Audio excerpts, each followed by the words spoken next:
எந்த மனிதனின் வாழ்விலிருந்தும் கெட்ட விஷயங்களை அகற்றும் ஆற்றல் இறைவனுக்கு உண்டு. கடலில் கலந்திருந்த விஷத்தை அகற்றி அனைத்து உயிரினங்களையும் கடவுள் சிவன் காத்தருளிய ஒரு காலகட்டம் உண்டு. உலகை காப்பதற்காக கடவுள் சிவன் விஷத்தை பருகிய அந்த குறிப்பிட்ட புனிதமான மாலை பொழுது பிரதோஷமாக அனுசரிக்கப்படுகிறது. ஒவ்வொரு மாதமும் பௌர்ணமி அல்லது அமாவாசை நாட்களுக்கு பிறகு வரும் திரியோதசி நாளன்று பிரதோஷம் கொண்டாடப்படுகிறது. பலரும் அறிந்திருப்பீர்கள், மகா சிவராத்திரி கதையின்படி அத்ரி முனிவருக்கும் அவரது மனைவி அனுசுயா தேவிக்கும் மகனாக பிறந்த துர்வாச முனிவர் தேவர்களை சபித்தார் என்பது. பலருக்கும் தெரியும், தேவர்கள் மற்றும் அசுரர்கள் இயற்கைக்கு அப்பாற்பட்ட சக்திகளை பெற்றவர்கள் என்பது. துர்வாச முனிவரின் சாபத்தின் காரணமாக தேவர்களின் சக்திகள் குறையத் தொடங்கின. பின்னர் கடவுள் மகாவிஷ்ணுவின் அறிவுரையை பெற்று அமிர்தத்தை பெறுவதற்காக தேவர்கள் அசுரர்களுடன் இணைந்து பார்க்கடலை கடையத் தொடங்கினர்.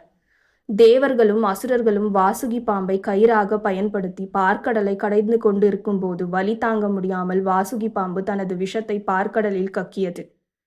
அந்த நேரத்தில் அந்த நஞ்சு உலகில் உள்ள அனைத்து உயிரினங்களையும் அழித்து விடுமோ என்று தேவர்கள் அஞ்சினர். எனவே அவர்கள் பல கடவுள்களிடம் உதவி கோரினர். அப்போது கடவுள் சிவன் தாமாக முன்வந்து கடலில் கலந்திருந்த மொத்த விஷத்தையும் குடித்தாராம்.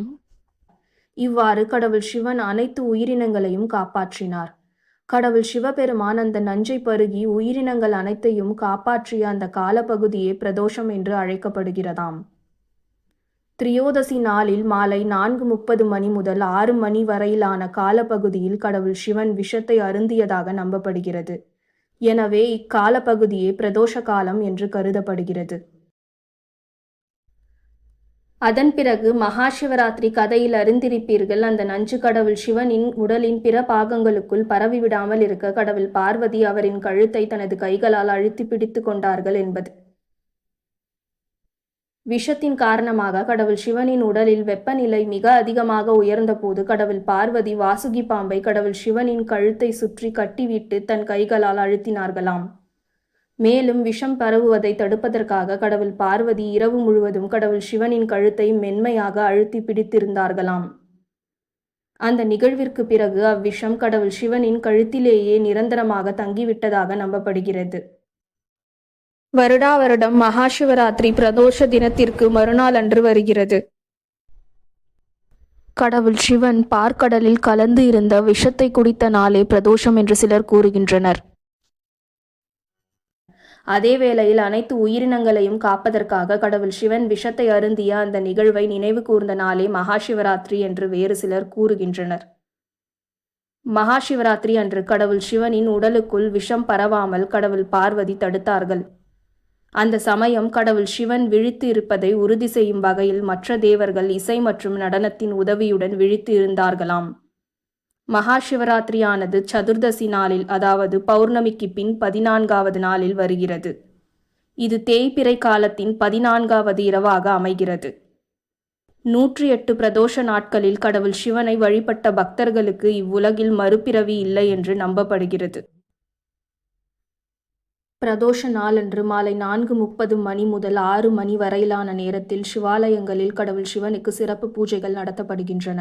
கடவுள் சிவனுக்கு நீர், பால், தேன், தயிர் போன்ற பொருட்களை கொண்டு அபிஷேகங்கள் செய்யப்படுகின்றன.